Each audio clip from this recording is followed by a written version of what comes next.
With that, guys, we are starting. So, Iyarkai Tunai, as we always start with nature's blessing. Today, we are going to have the first ever technical session of the Purpose Foundation and Hack4Purpose for all these 100 super awesome teams. Thank you for joining very early in the morning. We have an amazing person today.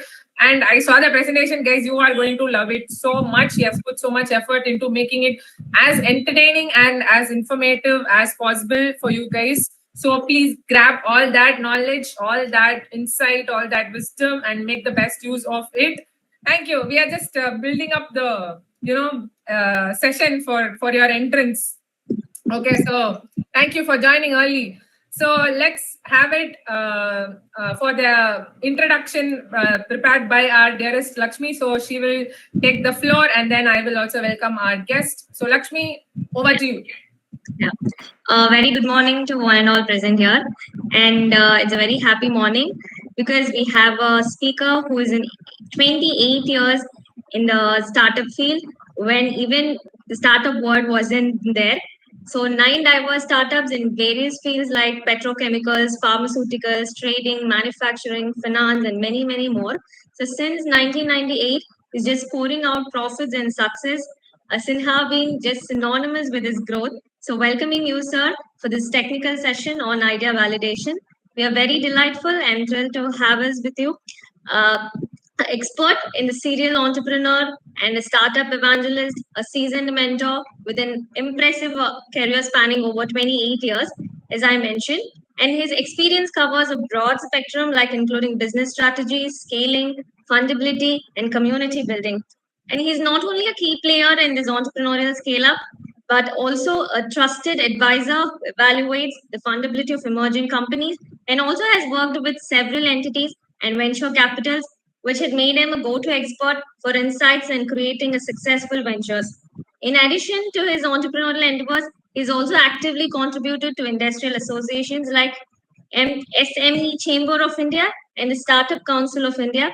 And he also speaks on various topics ranging from business logic, strategies, leadership, and which has made him renowned for his ability to simplify the complex concepts into actionable strategies. So today he'll be guiding us through the musings of the idea validation, offering practical knowledge and strategies to ensure your ideas have a potential to thrive. So grab your notes, clear your mind, and prepare to turn your ideas into reality. So welcoming all to this beautiful session, and thank you all. Thank you so much, Lakshmi, for such an awesome introduction. So, guys, 28 years, even before startup scene and ecosystem existed, Mr. Amitabh Sinha, Sinha being synonymous with growth, as Lakshmi said. So, we welcome you, sir, for the awesome session ahead. Thank you so much for joining us today. Very grateful for your valuable time for all our students. The floor is yours, sir. You can go ahead. Thank you so much for joining. You're not audible. Hi, can you hear me now? Yes, perfect. So Lakshmi, thank you for that wonderful introduction. Jessica, thank you for having me here. Everyone who's turned up, all 62, 61 of you, bright and early on a Sunday morning, thank you for taking our time. Couple of things that I wanted to share with you before we go on. The first being that what you will hear today, there is no theory in it. Okay. I have lectured at IIMs and IITs, but I haven't been to either of them. Okay. Whatever I talk to you about is, as I go through, you'll realize a lot of it is common sense, because that's what entrepreneurship is. The ability to deploy common sense when you require it.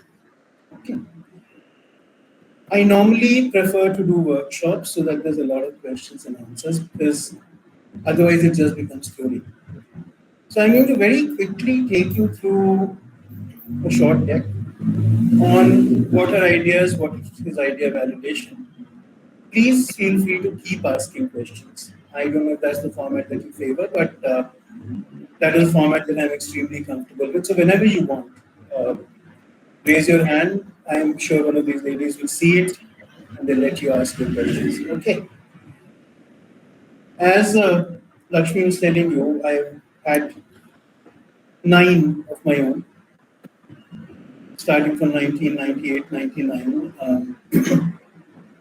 The concept of venture funding was very, very new at that time. I built funded companies, I built bootstrap companies, and I've had some very interesting exits at different points in time.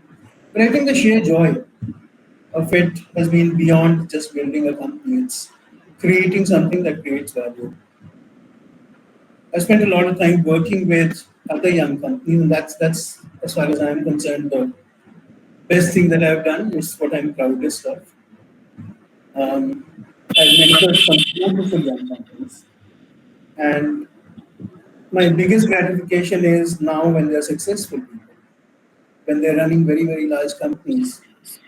When something good happens, I'm one of the first people they reach out to.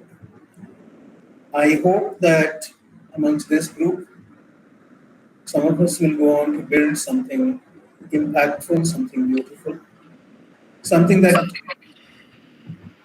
does a lot not just for the entrepreneurs, but for society around them, for people around them, and for this country as a whole. I'm going to start sharing my screen now. That's how it will work. I'll share my screen. Yes. Yeah, you can share your screen. Yeah. We think something is needed, and we start to work on it. Now, we start to work on it because we are looking at it from our lens, from our perspective. Quite often, we forget that there's a world out there. So we will start building for the most amazing of things. We will build in everything we possibly can. We become James Bond.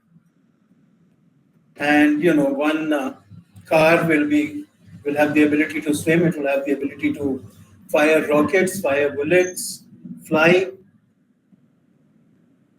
Then you strip it down and say, okay, these are the things I can do. These are the things I cannot do. You come to a more rationalized version. What sometimes gets lost in all of this is who you are building for and what is their need. That is one of the reasons why you need to validate an idea. It's like looking down the barrel of a gun with your hand on the trigger. Unless you're careful, you'll shoot yourself in the face. We build a lot of assumptions. I'm sorry if I tend to do this in this particular manner. I've been doing it for more than 20 years. Whether it is young entrepreneurs, whether it is people who want to be entrepreneurs, whether it is CEOs of very large companies, this is where I start. The first thing that you need to take out of the system inside your head is that your assumptions are always right and that you should work on your assumptions. Now, as you can see, the word itself is made of three components. When you assume, quite often you make an ass of yourself and of the other person. So what is idea validation? Now, entrepreneurs, quite often, not just first-time entrepreneurs, okay? People think, I have a brilliant idea, but I don't want to share it. What if somebody steals it? So let's start with the reality check. There are 8 billion people on this planet. We all have fertile brains. This has nothing to do with how brilliant you are, how amazing you are, how talented you are. Ideas are what drive the species called humanity and what has been driving it for thousands of years. The first thing to do when you have an idea is to evaluate it. All of us think that, okay, I'm going to go validate my idea. What is validation for a lot of people? And again, this does not come from theory. This is 28 years of doing things and watching people do things. The voices in my head tell me this is a great idea. Now, I'm sure they're right. But perhaps you need a little more than that. I've talked to my friends because, entrepreneurs don't normally talk to their families, and families will tell you, go get a job. What is this rubbish you're thinking of? You need stability, you need security. So you talk to your friends. Your friends obviously think it's a great idea. All of you are conspicuous consumers of content, right? Whether it's in video format, it is in published format, it's in some other manner. You find an idea somewhere and you think, oh, this is a great idea. Now, just because it's been published, printed, or talked about doesn't mean it's a great idea. It means it's an idea you need to evaluate. It's an idea that you need to work on. It's an idea you need to validate. Now, when I started, people didn't do startups. And then by the time the second startup revolution arrived after the burst in 2003, 4, 2007, 8, 9, people again climbed onto the startup bandwagon. A lot of brilliant young companies were built, but 1,000 times more died because people thought, oh, this is how Amazon makes money. Let me make money the same way. eBay makes money. Let me make money the same way. Again, that is not validation because you're not them. Your paradigm is not theirs. Your idea could germinate from somebody else doing something that they do. But remember, before you climb down the barrel of that cannon and decide to shoot yourself off into outer space, dreaming of billions upon billions of dollars and making 100 million people happy, there is a need to evaluate that idea. So what should you be evaluating? White space. Now what is white space? This world is a canvas. Okay, everybody is painting in multiple corners of it. Is there a patch that hasn't been painted yet? That's the only patch you get. If somebody is already in there doing something, your chances of success become that much lower. Can you measure the size of that space? And this cannot be only anecdotal. I've seen hundreds of pictures. There was a time when I used to run a company called R Ventures. Some of you will be familiar with them. So you can look them up. AH Ventures. So I ended up going through something like 600 to 700 decks every month. And a lot of the time, the premise started with India has 1 billion plus people. Sure, it does. Are they your customers? Can they be your customers? That's the first thing you've got to figure out. Perceived value. Do people care enough?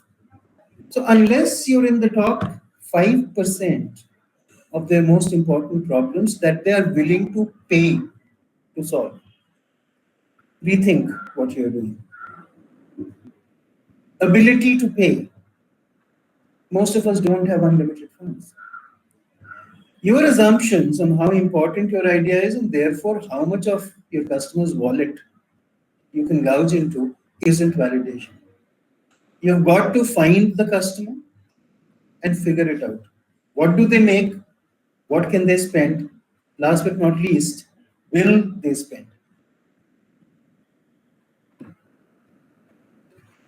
So what do you need to validate? Now,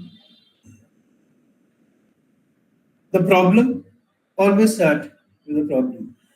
We all need validation. We all need to be told we are brilliant. We all need to be told we are doing something great. Sometimes, as founders, the need to validate yourself becomes synonymous with the need to validate your business idea, your business premise. The first step in discipline is to identify a problem. The second step is to differentiate yourself from what you're building. You're not building a company to win awards. Please remember that. I'll say it one more time. You're not building a company to win awards. You're not building a company to be on the front page of the Time magazine or Harvard Business Review. You're not building a company to go on to TV shows. Clarity in terms of why you are building the company and what is it supposed to deliver for your customer.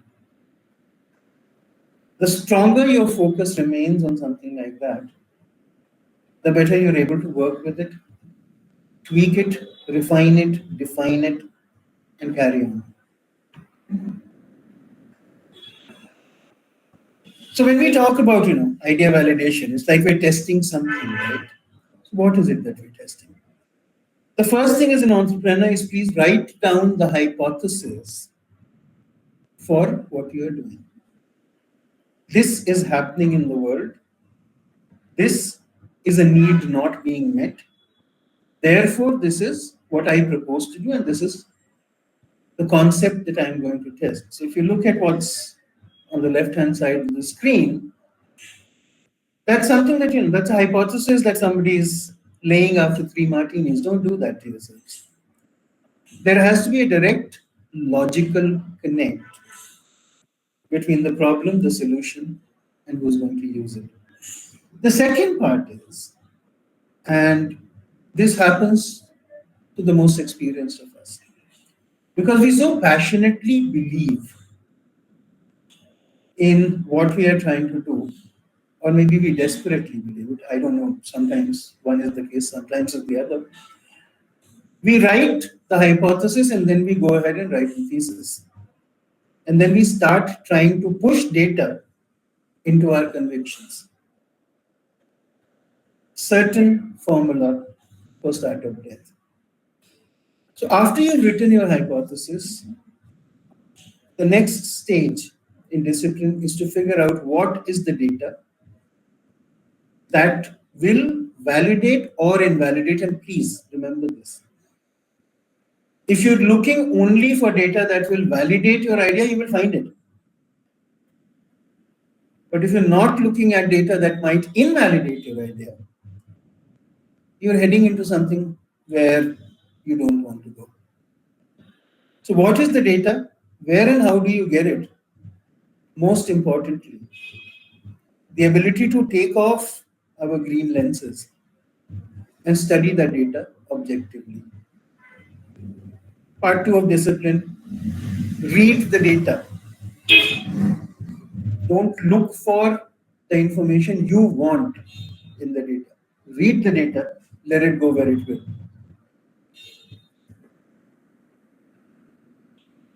Why should you validate and what should you validate?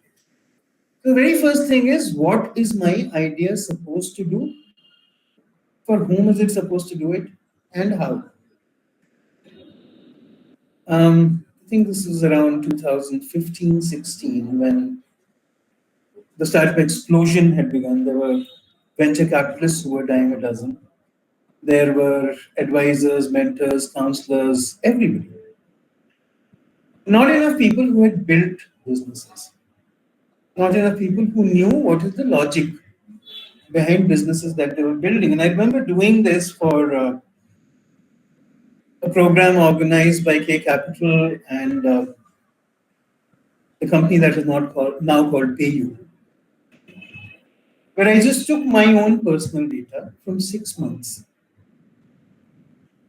Only the decks that I was receiving, and I showed that there's a fashion in entrepreneurship. I will have that data somewhere. I'll dig it up if you guys want me to. But month on month, trends change. 1 month I would, out of the 600-700 decks, I would get 120 for people who were building an outsourced laundry business. Then people were building payment gateways. Then people were building home tailoring. Fashions are fashion for a reason, because people are already doing it. If you want to be number 40,001 in a business where where there's so many people, unless you have something else going for you, that should be your first criterion for validating or invalidating your business. From personal experience, the fourth or the fifth company that I was building, it was in the healthcare space. 4 partners and a consultant on board. And everybody kept saying, the pharmaceutical business is this big, the pharmaceutical business is that big, so many billions, so many crores. Doesn't matter. 40,000 odd people already doing it. And the reason why we didn't do that business is because I put my foot down and said, I will not be 40,001. When I have nothing from domain, from personality, from opportunity, that will differentiate us. It's a tough decision because you're already sold on it. But please, please, look at what your market is, what does it want, who's already supplying it, and then decide what you will do. Who will use? So, it's great to go out and say, I will make X. Who will use it? Who will pay for it? Now, This is a question I will come back to later because it needs a lot of thought. Quite often, your user, meaning your consumer, and your customer may be different people. Think about it while we talk. What are the cases where that will happen? And therefore, how the dynamics are impacted. What are you going to give them that they're not getting right now? Because if they're already getting it, you're competing from the get-go. What do they have to do that they're not doing right now? Because change of habits, change of pattern is the one thing that gets more resistance than anything else. We're all comfortable doing what we do. While I was waiting, I heard somebody say that they get up at 8:30 in the morning. Now that's your habit. Suddenly I came onto the scene and I say, no, you need to wake up at 5 in the morning, or you need to wake up at 11:30. 9 times out of 10, I will lose you right there because I'm not giving you a reason that is strong enough for you to change your habit. So it's not enough to say that you will get what you're not getting. You need to evaluate what is the effort on the side of the customer. Do they want to do it? You will make an extra 500 rupees every day if you change your waking up habit from 8:30 in the morning to 5 in the morning. Is it important? Do I want 500 extra rupees that badly? Am I saying no, it doesn't really make a difference to me? What, for whom, how, who, benefit, effort, importance. Startup attrition rate across the world is about 97%, which means that most companies die within the first 3 years. That is the last question that kills them. Is it important? I'm not going to read the comic strips to you. While I'm talking, please keep on reading them. Understand, your customer is supposed to be happier, supposed to be more content, supposed to be living easier because of what you do. But if they don't see it, end of story.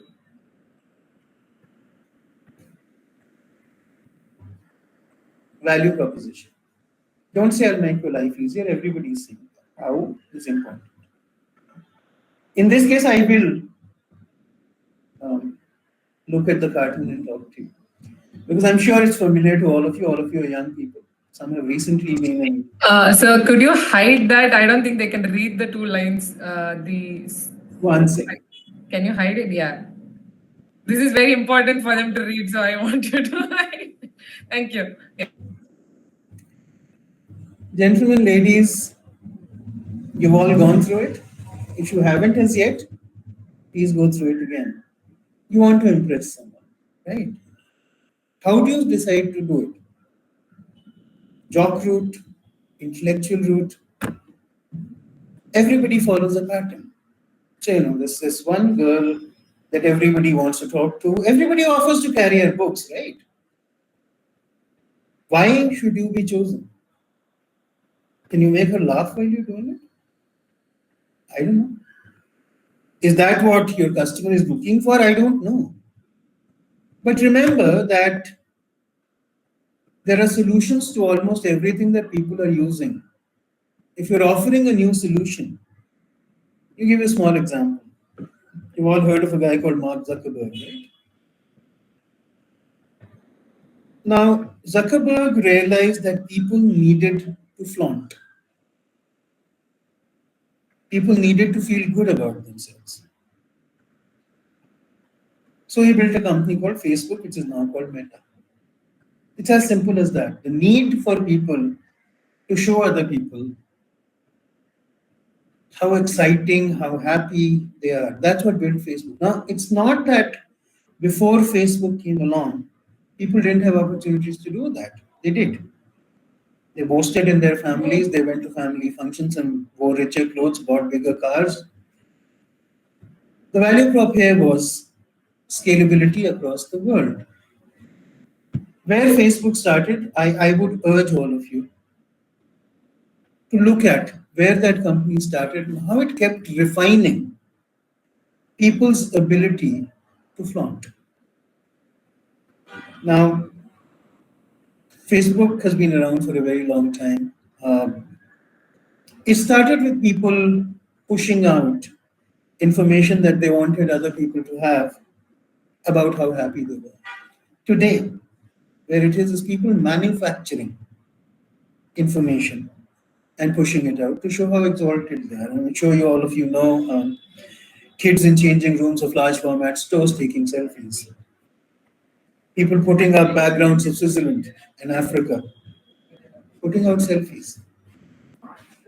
The human need, not only did he find the need, he found ways to escalate the expression of that need.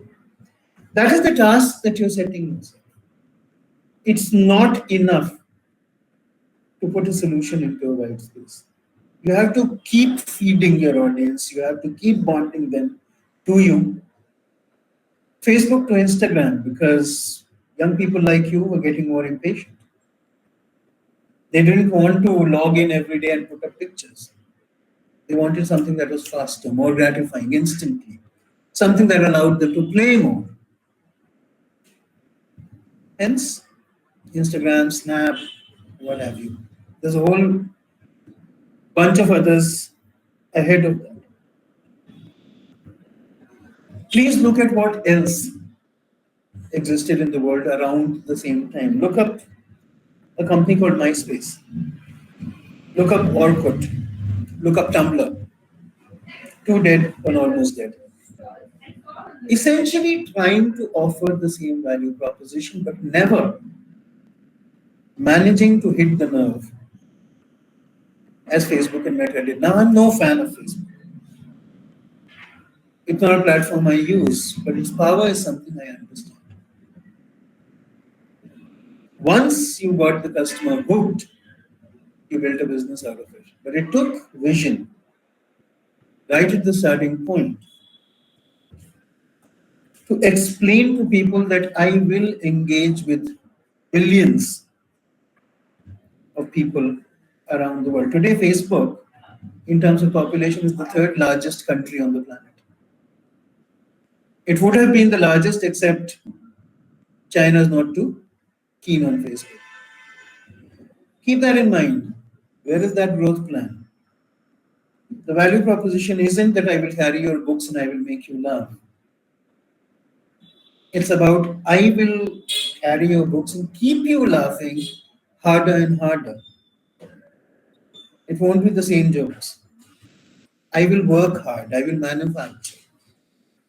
But if laughing is what you want while your books are carried, this is my plan to do it.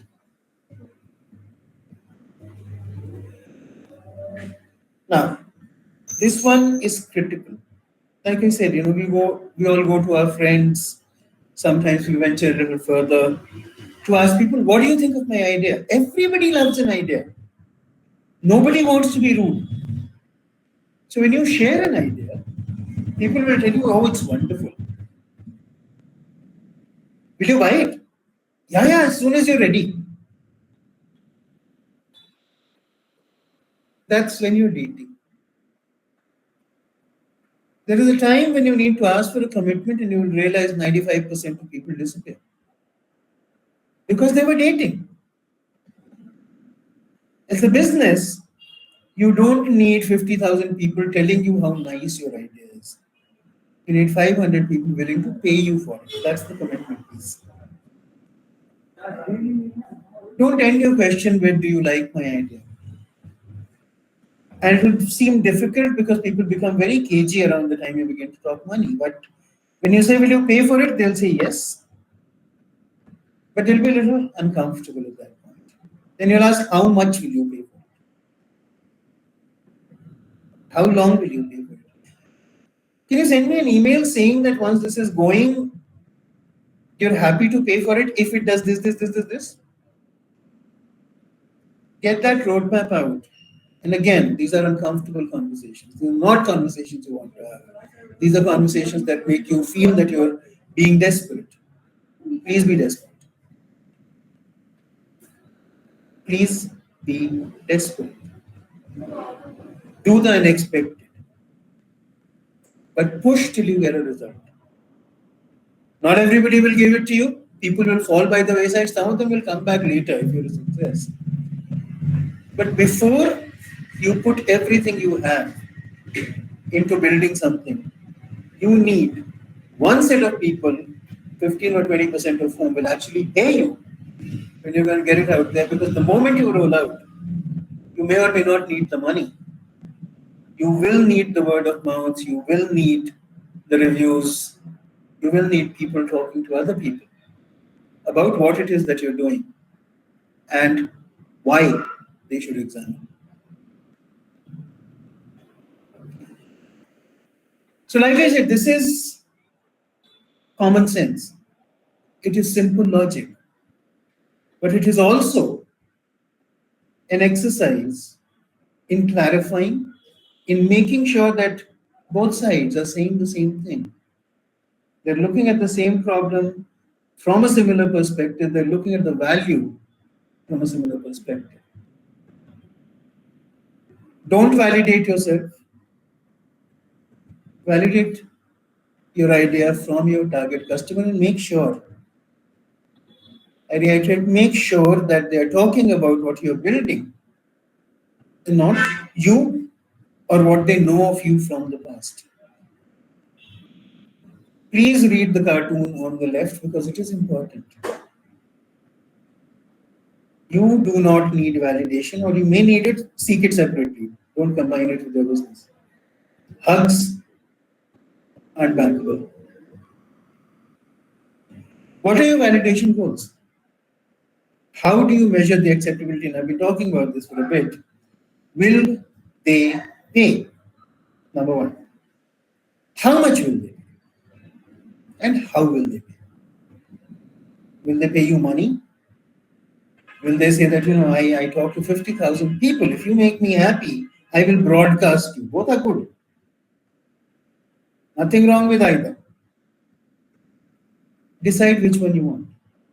Last but not least, earning. In the world of sales, we have things called lead indicators and lag indicators. Lag indicators are after the sales has happened. So I got so many units, so much money, so many customers. These are all after the fact. How do you know you're going to get there? Build yourself a set of lead indicators. So typically, in large scale selling, things that we look at: how many customers are you talking to? How many are you on a second conversation with? How many have asked you for a proposal? How many have asked you for commercials? How many have asked you to negotiate? How many have asked you to come over and present to their colleagues? How many have shared with you who makes the sales decisions or the buying decisions in their company? Have they introduced you? Have they given you the framework under which you'll be evaluated? Your lead indicators matter a whole lot more than your lag indicators, because they will tell you, are you moving towards a closure or not? Now, if right from the start, you're not building yourself a nice set of lead indicators, your lag will never happen. Because you won't know what to work on. You will talk to 10,000 people to begin with. All of them will say nice things to you. You will keep working with 10,000 people. As a small team, as a set of entrepreneurs, you don't have the bandwidth to work on 10,000 people. You need to focus on what? Your first 5 conversions, your first 10 conversions. Can you bring this 10,000 down to a set of 25? Where you say 75, 80% of my attention goes here, because this is what will close my first 10 sales and tell me that I've got the process right. Please have a set of lead indicators that will tell you, are you on the path, are you off the path?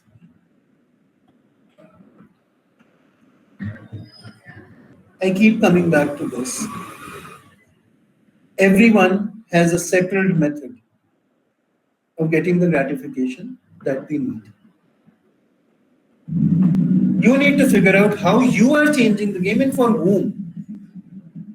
Are you cheaper? Maybe.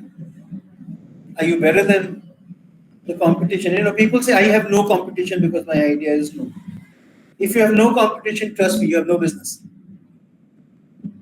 You will not be able to manufacture a need. What you will be able to do is uncover a need, discover a need, and offer a solution that feeds that need. So if you've ever said, my idea is great and I don't have any competition, please go back to the writing board. Find who your competitors are. Find why your customer may not be as happy as you can make them, because that's the only thing that will get you into the game. The second thing, I told you I'd come back to this. Who's your customer? Who's your consumer? First time I talk about this, most entrepreneurs, they're like, no, there's no difference. Yes, there is. Your customer is the one who pays. Your consumer is the one who uses. People who make children's toys recognize this very well. Children don't pay, but they are the consumer, they are the biggest influencer, they do drive demand. So if you look at, say, advertising for toys, the advertising 85% targets the child, saying this is how we will make you happy, but that other 15% is talking to the parent saying, look at that happy child, that could be your child. You've got to get into your customer's wallet and your consumer's mind. Customer's wallet, consumer's mind. Unless you're able to do that, things never work. Those of you who are planning to be in business to business or business to government spaces, understand that your customer and your consumer are never the same. That they never have the same needs. They never have the same points of gratification. And therefore, you need a strategy that will do both. Now, you've got to validate your idea not only with the consumer. You've got to validate your idea with the customer, because ultimately, it is the customer who pays. If your consumer doesn't use, you don't get paid. But if your customer is unable to see the value to their value paradigm, you don't get paid. Segregate them early on if they're not. Segregate them early on. You guys must have heard of a company called CultFit. Have you? Some answers, please. Did you mention cult fit, sir? CultFit. Yep. Yeah, eat fit, cult fit, all of this, no? So who's the consumer and who's the customer? Sir, consumers are the persons who buying for themselves. The customers, they buy the product, but they don't consume that product. So in CultFit's case, who's the consumer and who's the customer?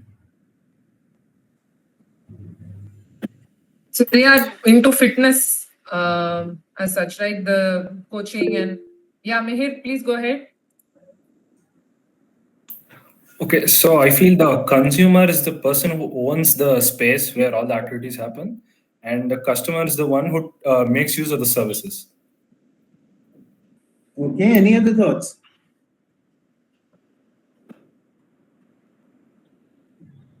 All right, let's dive into this a little. Why do we want to be fit?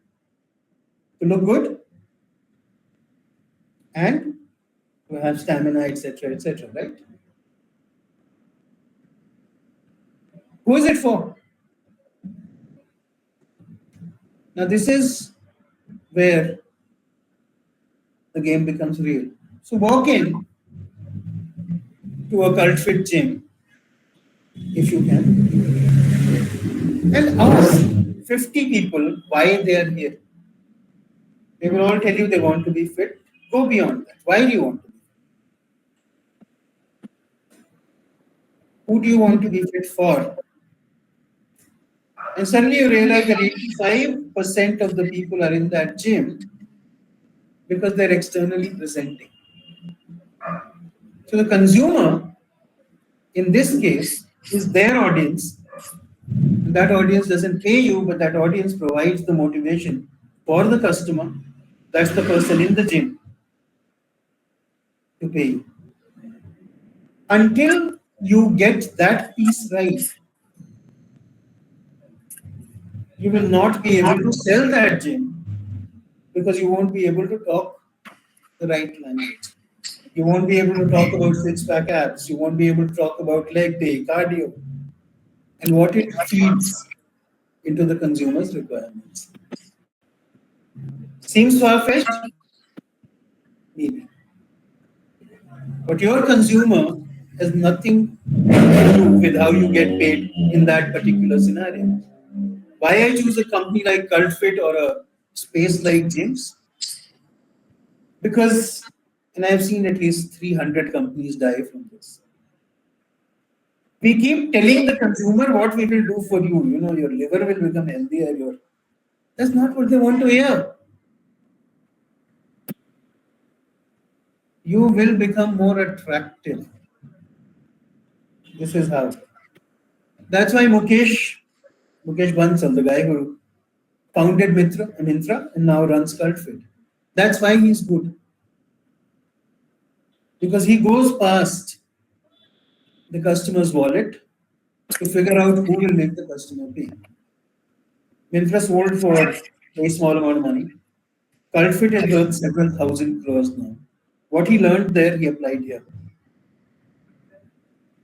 Please make sure you understand these things. Customer, consumer, cost, competition. Cost. Somebody may say, I can spend 600 rupees a month on going to the gym. Great. Then you look at the surrounding paradigm. Hey, what about a protein shake? Yes. I'll spend maybe 50 bucks a day on a protein shake. A salad bar. Personal trainer.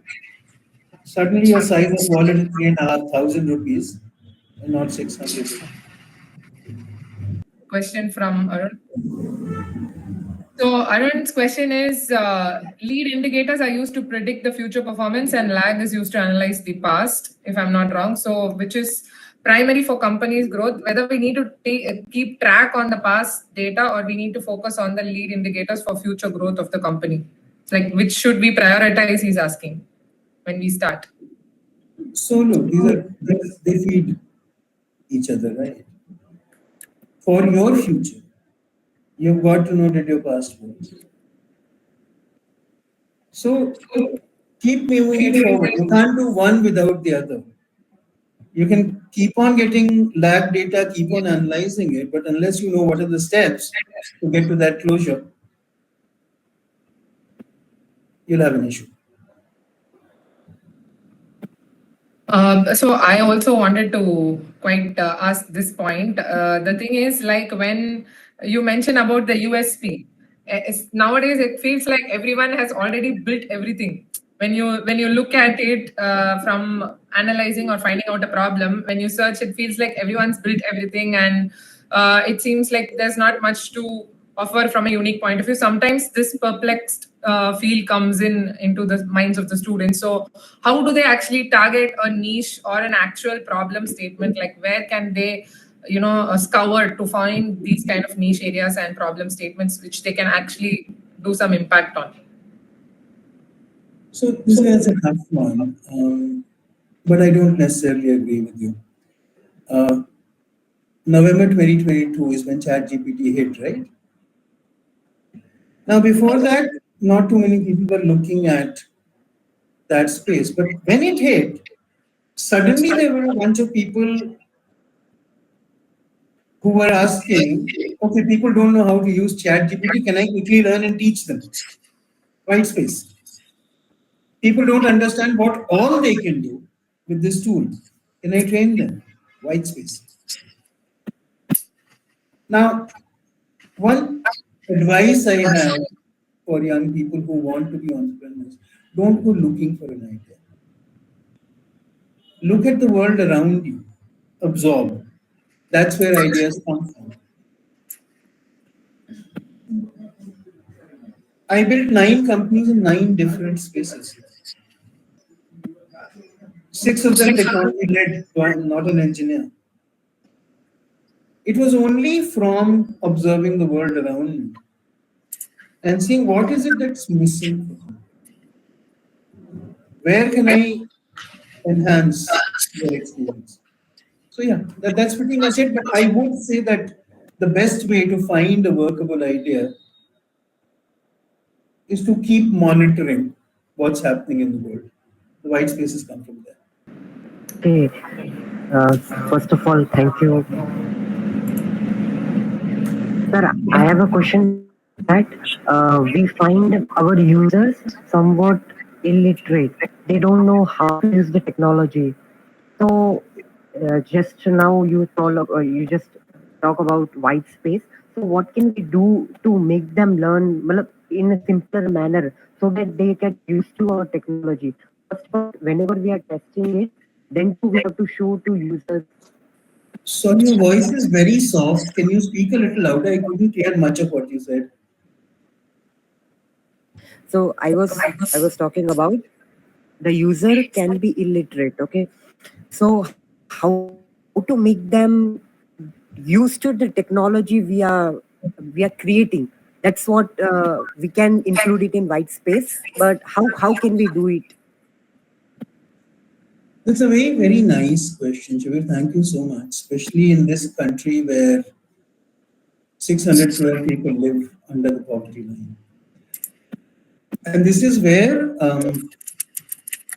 things become important. So you're all aware, right, that cell phone penetration, smartphone penetration in this country was the highest in the world.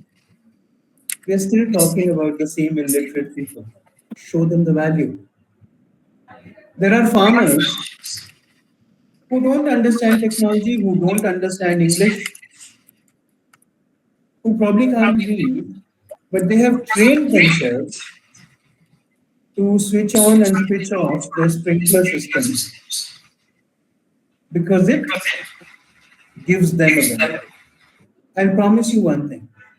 All of us are born with the same brain. Some get opportunity, some don't. Don't worry about the fact whether they're literate or they're not literate. Show them the benefit. They'll do the rest. And this is what I meant about what does the customer need to do in order to get the benefit. Okay. It's a great question. You will have to find ways to communicate. You will have to show them the benefit in a way that they will understand and relate to immediately. But literacy, non-literacy, language, no real barriers. Okay, thank you, sir. So we have another question from Meher. So you mentioned about the validity and sort of showing the money to showing the value to the customer. Like now when we start off, we don't have any significant sales. And what basis can we actually give them that sort of credibility and that this product is valid and this product is something which is investable or something that is useful for you to pay? Like how do we convince them in the starting stage, like when we don't have any sort of proof or sales to go on? That's what he's asking. So Meher, I think you misunderstood me. You don't have to show your customer the money. You're the person validating, you have to show yourself the money. Understand, and I keep saying this, don't build a business for venture capitalists. You don't have to demonstrate value to them, those days are long gone. Now, thankfully, I've been doing this a long time. I had my first funding in 1999 and I kicked my VC out when they decided to tell me how to run my business. I don't build for them. You have to see the money. Your team has to see the money. You're the person validating. That guy yelling, show me the money, is you. You have to see how much, from where, from whom. That's your validation. So, but they are the potential customers, right? They are going to be paying. Mm-hmm. If they aren't convinced, then why will they give the investment? No. Who is your potential customer? Investment? Are you looking to build a business for investors? No. When we start off, like initially, then of course we'll be going to, angel investors. Yeah, please. So, our media does us a great disservice by telling us on a daily basis that your validation is whether you raise money or not. You don't have to convince anybody. You have to convince your customer. You have to convince your customer to pay you because of the value that you deliver. After that, the money will run after you. And you understand this as a new entrepreneur, and there's something that I am very, very passionate and serious about. If you're chasing your investor, you're ignoring your customer. You don't need to chase investors. Why do investors invest money in you? Because they will make money, not because they like you. And the only thing that convinces them is paying customers. Everything else is theory, then they make you beg, they make you run, they waste your time. I've also been a venture capitalist. I know what the perspective is on that side of the table. Okay, so don't chase after investors, let the money chase you. And the only way you'll be able to do that is to focus single-mindedly on delivering value to your customers that they're prepared to pay for. Thank you, sir. Next, we have a question that if we find out the same stage of the product that we are already building is kind of patented or launched, like when we find that this area we are passionate about, we're working on it, but it's already patented or already, existing in that situation, should we just pivot from the idea, or is like, can we sort of work on it or work on something else? Like, what do we do in that situation? So there's no general answer to this. It depends on what the patent is for. Is it product? Is it process? Can you tweak it? Again, a patent doesn't guarantee you money. Customer experience guarantees you money. So I would say look at that conundrum.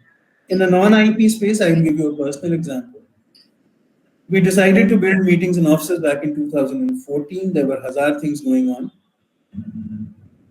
By the time we rolled out the beta, it was mid 2015, and 27 other companies were already in the space. We had a long discussion. Half the team said there's no point in doing this anymore because 27 people. The other half said, that's great. That is the first stage of idea validation. People are seeing the same white space that we're seeing. Do they have what it takes to deliver what we will deliver? By 2016 end, there were 75 companies operating in this space. 3 are left today. We're still one of them. Competition builds markets. So if somebody's already launched what you are about to launch, they're doing part of the hard work for you. Learn from them. If there's a patent involved, look at what you can do either off patent or adjacent patent. But ultimately, it's not the patent that makes money. Very recently, I was taking a session to the world's largest IP-based conglomerate is a German conglomerate called Fraunhofer. They sent 70 people to India to figure out why their IP wasn't working here. To understand this, the world's best innovators sent 70 people all the way from Germany to India to find out why their IP wasn't working. So IP is no guarantee. I took their first keynote, and my only message to them was, your IP is great, your business model sucks.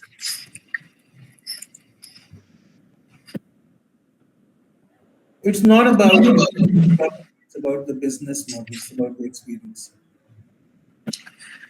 Good morning, sir. Thank you for joining us today. So we are pretty much creating a website, but my question was like, how would we make our customers to build a product? But in the earlier questions, you have actually addressed the same. So I have kind of done with my questions. But our focus is mainly on building a website. So I'd like to know, like, what should we mainly focus on when it comes to providing it our users when it comes to creating a website? What is the website about? One second, sir. So we have named it as Global Impact Nexus. Platform, it's like to create user profiles, real-time chats, and everything, where we hope to have a primer customers to invest and get our projects. Like you, as a student, you'll come there, and if you're able to invest on it, you'll attract the potential investors to it. So it's like acting as a medium. These research projects, what kind of projects are we talking about? Mostly like anything that students can have a potential to bring into the market, but they are lacking the actual funds. Students have the potential to bring everything to market. So while I get what you're building, so that this is where market research becomes important. Go to Manthan, the principal scientific advisor to the government of India. Their office Okay, has sir. built a website called Manthan, where industry is already putting projects that they want students to solve. And against each project, they are saying, if you solve this, we'll give you this much money. Now, this is your first test of entrepreneurship because the customer will pay you after you've solved it. Yes, sir. But these are not large amounts of money that are needed. Go take a look at Manthan because probably they've already done what you're trying to do. There are literally thousands upon thousands of offers there that this is my problem statement, this is what I'm willing to pay for that problem statement to get solved. Now, for a student, you can go there, you can pick up something, then take it back to your college. That's the first place you can go. And say, "Okay, will you fund this initially? Because we will hit the solution." And then the college can take the money. Because your solution is going to industry, they're paying you back. Workarounds. But to go back to your original question that if you still want to build this website, trust is something which is built, like I keep saying, from experience. So you have multiple people to address here. You have to go to industry and say, put your problem statements here. Only then students will come. Industry will say, how many students do you have? You say, I still don't have any, then say, why do I want to give you my problem statements? You've got to seed this to begin with. So use your personal networks, mom, dad, teachers, get the first 10 statements on, go to then 100 students and say, look, come and see what you can do. This is a slow iterative process. This does need muscle. I don't know what's your business model around this, how you're going to make money. But first, I think clarify that piece. So industry gives you a problem statement, students take it from you. What's in it for you? Trust comes later. Understood, sir. We'll work on that. Thank you.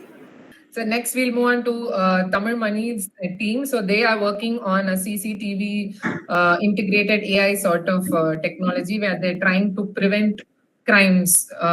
Basically in the recordings, the crimes are already happening. So if we can monitor and prevent it, that would be ideal. That's what they're trying to build. So they want to know how can we sort of start off validating this idea.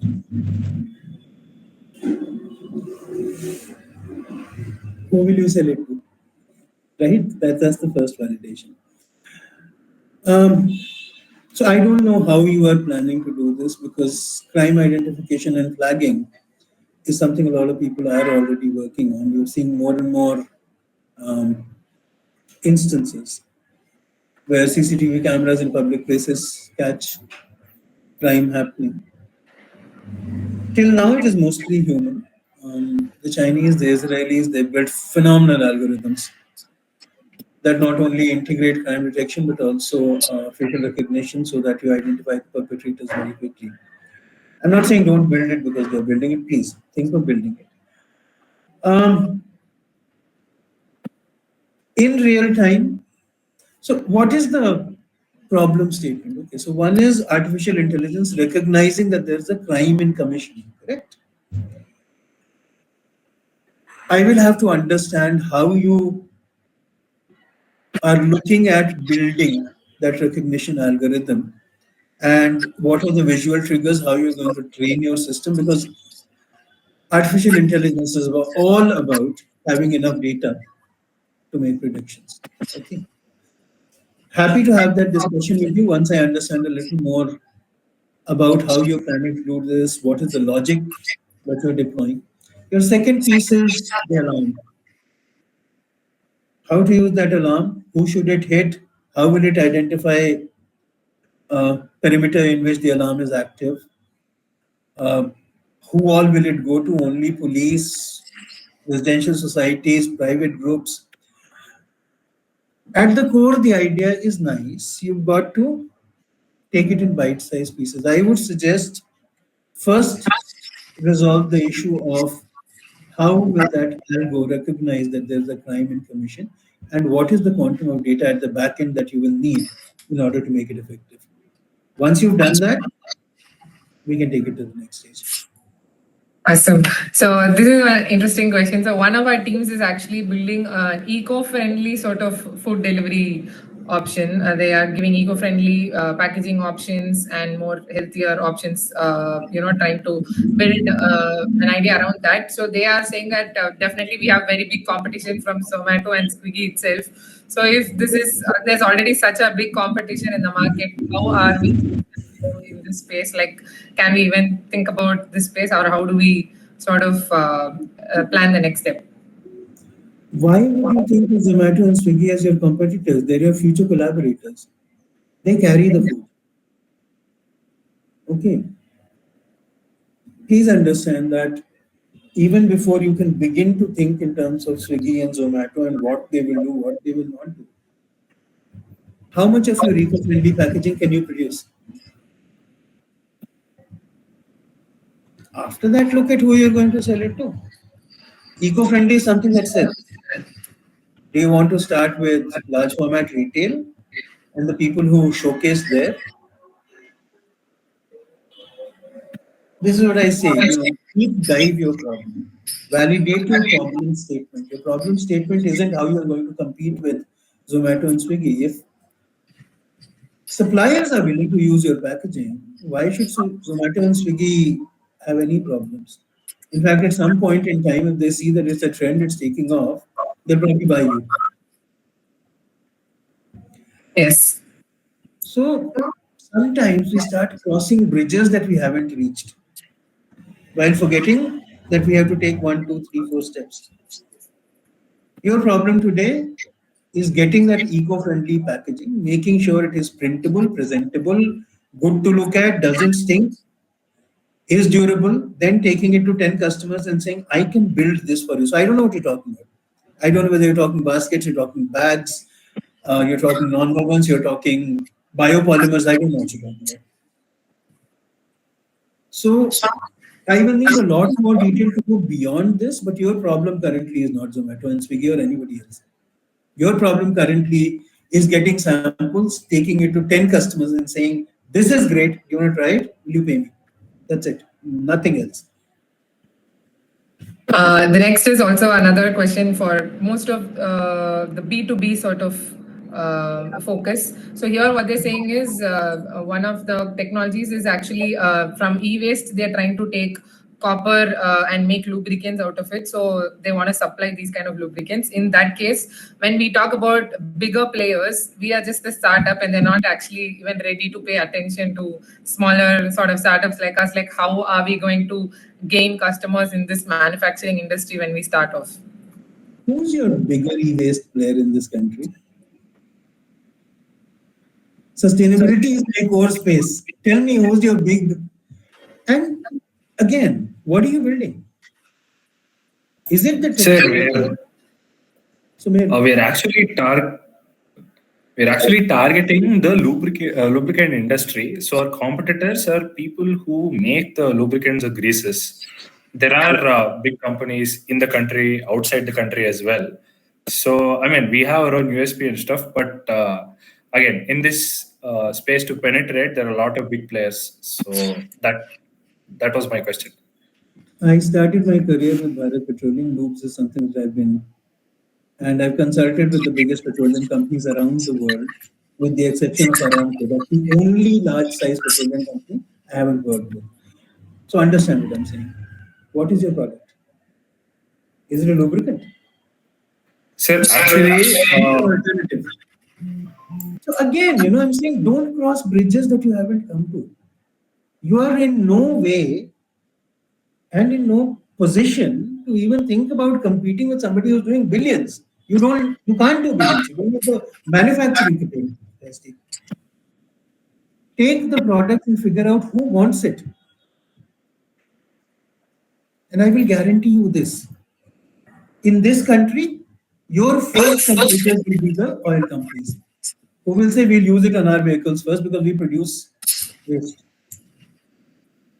Ultimately, if they like what you are doing, they will either put money into you, or they will ask you to scale, or they will give you business, or they will buy you. Your challenge is, so this is what I keep saying. When you're identifying competition, identify people that you will actually compete with. Not somebody who owns the world. You can't say that, I'm going to change the world all at once. You do it one piece at a time. Something that I keep telling entrepreneurs is that overnight success takes 10 years. Minimum. All of you who are worried about competition from global giants, those are your potential customers. I had another question. So, is there any particular way we approach our customers? Like, we are into the manufacturing sector, right? So, who is your customer? Who is your customer? Have you identified that? Yeah, people who want the lubricants, they're packaging the lubricants and giving it out. So they would be our potential customers. See, there again, you just built so much complication. Is it the lube packaging guys who are your customers? Is it the lube user who's your customer? Who's your customer? As of the now, packaging guy will say, there is no market for this, why should I do it? Give him the customer. Packaging is your problem. That person cannot be your customer. Packaging people do not invest in intellectual property or product. They buy what sells, they repackage, they sell it. The motors of the world, the shells of the world, they invest in where the customer should be going.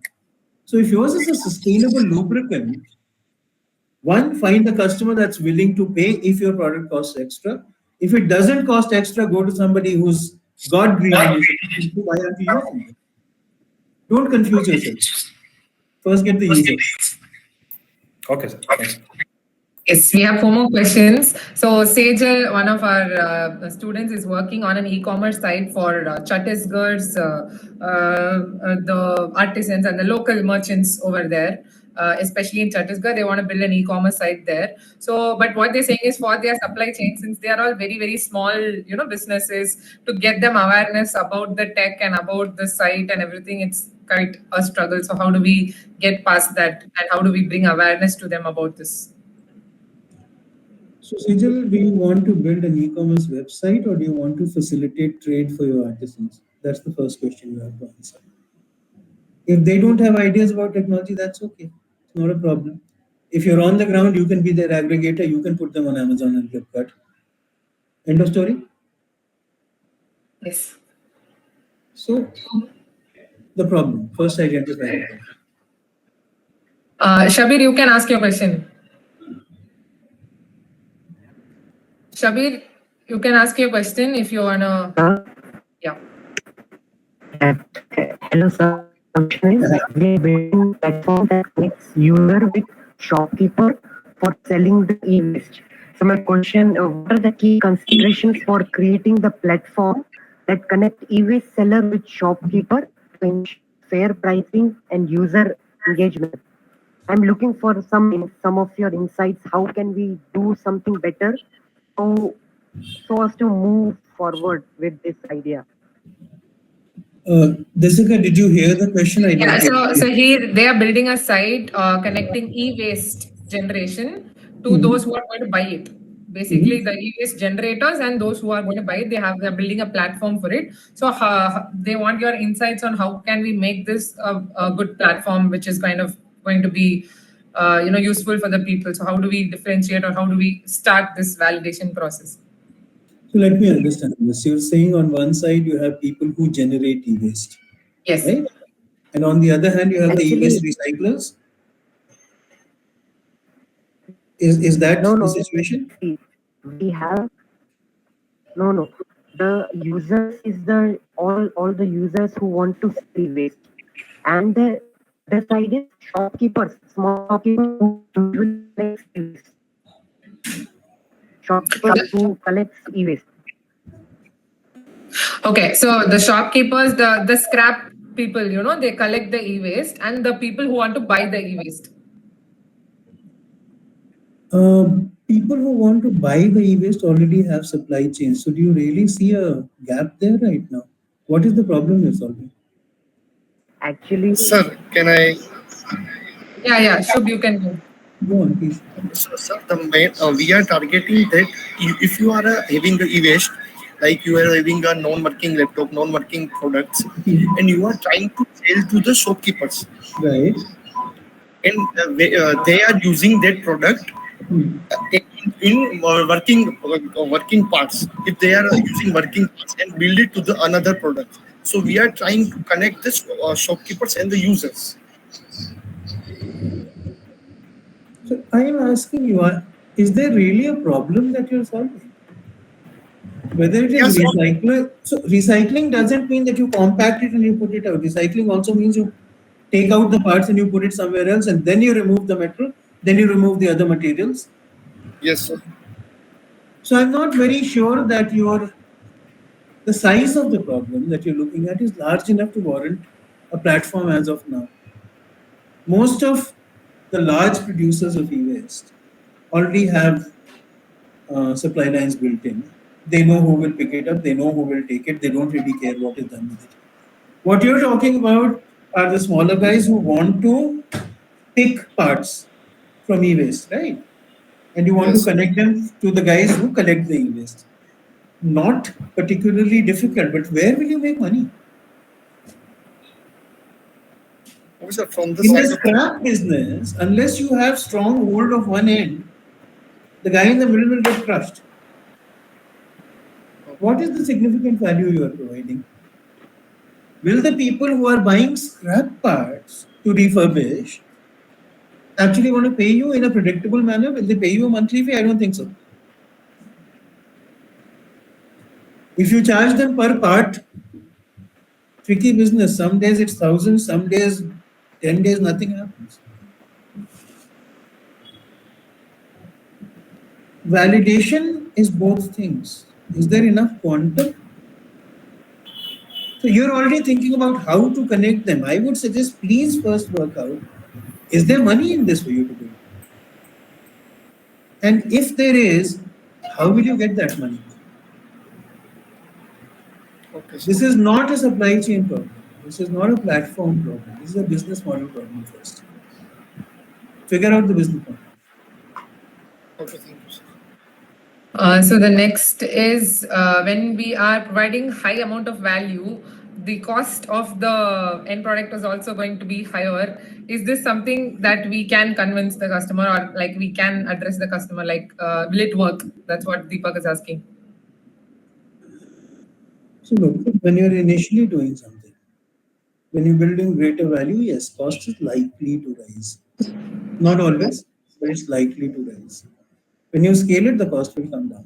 I think that's not an insurmountable problem. All you've got to do is map increase in cost versus increase in value. And if you have a positive delta that you can sustain and grow, you're okay. I don't think that's a very big problem. We used to pay for mobile phones some sort of money till they were feature phones, right? There's still a market for them. There were 150 million people who are still using them. Then we went smart, then we went touch. Now we are doing all kinds of things. So the phone is no longer a phone only. It is a camera, it is this, it is that, it is a content consumption device. It's no longer a phone. Costs have gone up consequently, right? So I don't think that's an issue. And again, I am saying, please get it out of your mind that you have to convince the customer. No. Value has to convince the customer. You have to open the door. This is from Kalpana. So they are building an alternate farming method using hydroponics, basically to integrate sensors into analyzing the water content, nutrient content, and all in farming. Everyone can basically use this technology. That's what they're trying to say in farming. So how do they take the next step and validate this idea? How do they take it to the next level? That's what they're asking. It's a beautiful space to work in, Kalpana. Well done. Congratulations for going there. Given where the future of agriculture is heading, I think hydroponics is going to solve a lot of issues. I've been working closely with people who are into hydroponics for about 15 years now. I think for you, because the field is so vast, there are so many possibilities. The first stage in your discipline is going to be, where do you start? So, Arduino, ubiquitous. Sensors, ubiquitous. You can even insist on name. I'll buy only Indian sensors. I don't want Chinese sensors or Israeli sensors or whatever it is. Because the field is so vast, your first challenge is to identify a product that will move the needle. Now, you could look at disabled people, sure, why not? But ability or disability of people currently is not your problem. What you need to show is that my sensor system, coupled with what Arduino, will produce better crops. Now, you don't want to go to the farmer today because they don't use hydroponics. That's not what they do. Hydroponics came into being as an alternative to their kind of farming, right? What you could and should maybe look at is vertical farming, which is done within buildings. You don't have to look at growing wheat. You could look at basil. Start small, put out a product that demonstrates that it works and is cost effective and value effective. Imagine being able to tell people that they're going to be able to grow tomatoes on the walls of their houses because it is vertical and hydroponics based. Suddenly you have form factor coming in. Suddenly you have size factor coming in. You have a lot of other things coming in. If you're doing trays, then where will they get placed? So narrow it down. Because I think the science piece you will have sorted, right? Nutrient measurement, increasing nutrient, dashboards, not difficult to do. There's just so much out there today, which you can simply take and assemble. What you're building is a product. Now, what is that product? Is it a tray that somebody takes home? Is it a planter? Does it need a pond? Who's going to be your first target audience? All these new societies come up that have water bodies. Are they your customers? Will they want to grow stuff in their water bodies? Probably not, because they're beauty features. Is your customer somebody to whom you say, do you want fresh baby tomatoes every morning? And again, you don't need 1 million people doing this. You need the first 1,000 who will use it, like it, talk about it, they will do the rest. There's not a business that will grow very, very fast all by itself, but it will grow. And when it takes off, it will explode. So when the first 1,000 people have your first hydroponics product, you're already working on the second piece. Kasha, you don't have these vertical spaces. All right, what do you have? You have a veranda. You have a field. Where will this solution get deployed? So, I think everybody has played football at some point in time, right? So football is very easy to play when you have 10 other people on your side, 11 people on the other side, a ball, lines, goals, referees, flags, all of that. Now imagine I took away the 11 people opposite you. I took away 10 of the people who are with you. I removed all the lines. I removed both the goals, all the officials, flags. So you're one person with the ball standing in the middle of a field. And I say, Kalpana, play football. What's your first challenge? Where to kick that ball? And the moment that ball stops, you have the same challenge again, because there are 360 directions in which you can kick that ball. You have got to arrive at it from a process of elimination. And I have so many possibilities. I need 1,000 most easily accessible customers to whom I can provide value so that they go and tell people, Kalpana does great work. Talk to her. Thank you, sir.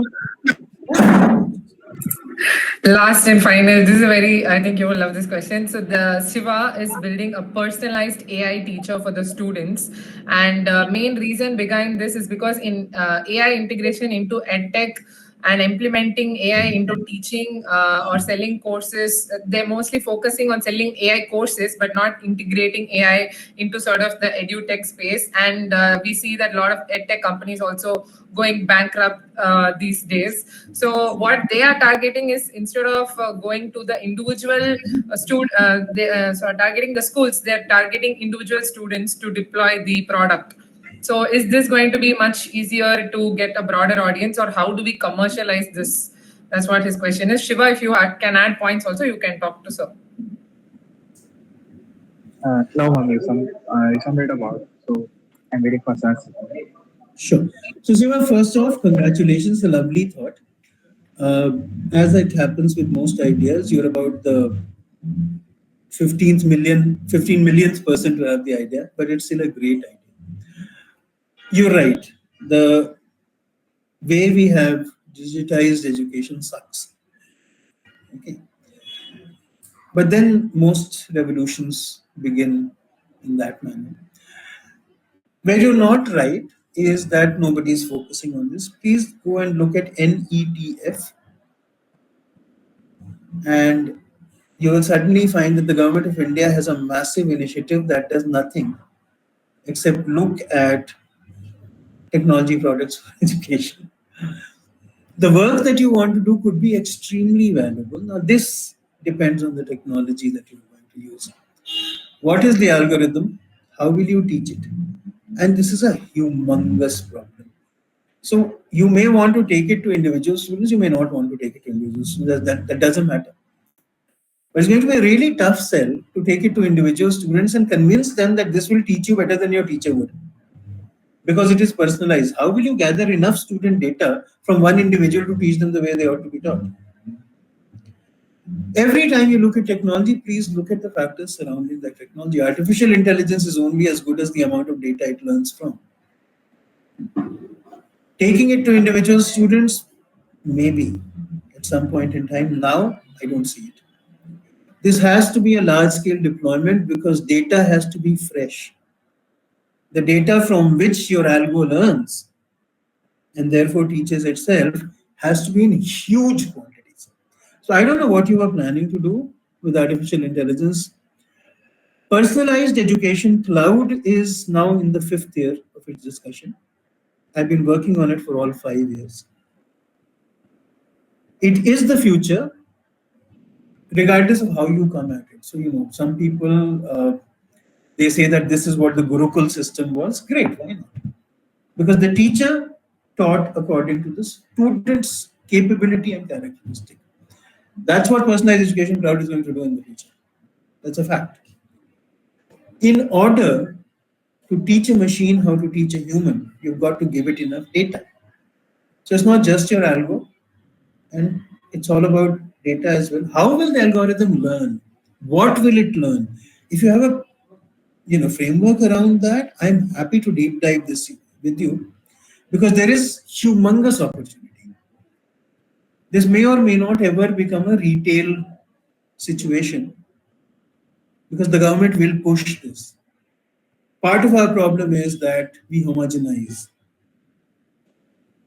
So in order to make sure that our systems treat people as individuals, which our teachers more or less have not been able to do over the last several hundred years, it needs to be a very robust and a very intelligent system. So I don't know what you will do for individuals or what you will do for schools, colleges, groupings. I think first get the piece right, the technology, learning, consequence, outcome piece. Build that, or at least detail it out, so that when you're talking to somebody like me who's already heavily invested into that space, I will at least know what you're talking about. So for the moment, I'm sorry, it's a bit generic, but I'm very happy, Siva, to talk to you further about this. Yes, Shabir, can you keep it short? It's too much already. Can you keep it short? Yeah, I definitely do. First of all, am I audible actually? Yes, Shabir, you are. Okay. So what I was saying is that we are focused. Suppose you have a laptop, okay? So that is not working, and you want to get money out of it. So if you go on to Cashify, it would provide you 100 rupees. So we as a e-waste trade hub, what we are doing is we are focusing on providing users the more money. How we can provide the user? See, if you want to buy a new laptop, what is the middle class mentality is? If I get some of the money from Let me old stop product, you. Let me stop you because it's a space I understand very, very well. It's a great idea to want to give the user more money now. But have you studied why Cashify gives you only 100 or 200 bucks? It's the cost of logistics. The Cashify counter stays inside a Chroma or inside a Lenovo outlet, right? They pay for it. yeah. What you're wanting to do is great, but please look at, will you be able to deliver on that promise of more money after you've done your logistics and costs? That's going to be your biggest challenge. Ultimately, word of mouth will take you everywhere. If you are able to give the customer 250 rupees instead of 100 because you work the costs out, walk into a Lenovo store or walk into a Lenovo office and say, I want another kiosk next to Cashify's kiosk. Because they give 100, I am able to give 250, 50 aap rakh lo. I still give the customer more, but I've got business. Again, this is a modeling problem. This is not a platform problem. It's a business modeling problem. And I like what you're saying, Sudhir. I like the fact that you want to give the customer more money. I want you to consider two things. You just said the price of a new laptop. Let's say I'm buying a 40,000 rupee laptop, which is kind of entry level right now, right? Will the difference between 250 and 1,000 be enough to sway a decision for me? You're not going to give 16,000 rupees, no? You can't. Slice and dice till the logic becomes clear. okay. Thank you, sir. We will be working on it. Yeah. Sure. Happy to talk to you again if you want some help. Thank you so much for your patience for so long. It's been incredible. There is just so much of value that you've brought on a Sunday morning, refreshing all these young minds and providing them app direction. We've learned a lot about how customer is first and investor is totally next to next. It's all about the customer and the value you provide and the real-time examples you shared, your journey, and every single span of attention that you've given to all these ideas is really that we are super grateful for this time. Thank you so much. We'll just have one quick click with you, a small group photo that Lakshmi will be taking. So all of them just put on your video on and all the bright smiles. Thanking sir. We'll give some thumbs up for our dearest Mr. Amitabh Sinha for being so patient, so lovely, so awesome, and so sweet and kind to answer all your queries. So keep it going for Mr. Amitabh Sinha. Thank you so much, sir. Lakshmi, if you got it, just let us know. Yes. I just wanted to add one thing. I think you're the one who's doing the hard work. Yeah, please go ahead. I was just saying that I think you're the one who's doing magnificent work. And guys, please make sure you take maximum benefit. Of course. Talk to people. That's your first stage of validation. Okay, so she actually gave you a place to validate certain ideas. And I know it must have been a whole lot of hard work. I know Sunday mornings are difficult, but as an entrepreneur, there are no Sundays. Yes. There are no nights, there are no days. I've been doing this for 25 years now. Yes. First time she spoke to me, I was in the middle of wilderness somewhere in Goa. Second time, when she reminded me, I said I haven't managed to reach back to Bangalore. She reached out to me on Friday and I said, Jessica, I'm going to get back on Saturday and I'll work on this. That kind of follow-up. I'm not the only person she's following up, but she's doing it for you. So please give this effort the respect that it deserves and make the most use of it that you can. Thank you so much. Thank you so much. I have no words. It is really, really a blessing to hear this from you, especially. And yeah, we are trying our best to actually get these people the recognition they deserve. And especially all our students are from tier 2, 3, 4 cities, just now starting up, and they have literally, no idea about the whole journey, but they have immense passion and immense amount of enthusiasm and consistency to work on this idea. They just need this direction, and having valuable people like you is what makes all the difference. So, Lakshmi, did we get it? Is it okay? Yeah, I got my pictures. Call Okay, me awesome. that as many times as you want, Jessica. Yes, we got it. So we will let you enjoy the rest of your Sunday and have a great week ahead. Thank you so much for staying with us. Take care and see you all in the next meeting. Bye, guys. Thank Bye-bye. you all the best. Yes, thank you, sir. Yeah. Bye, sir. Bye.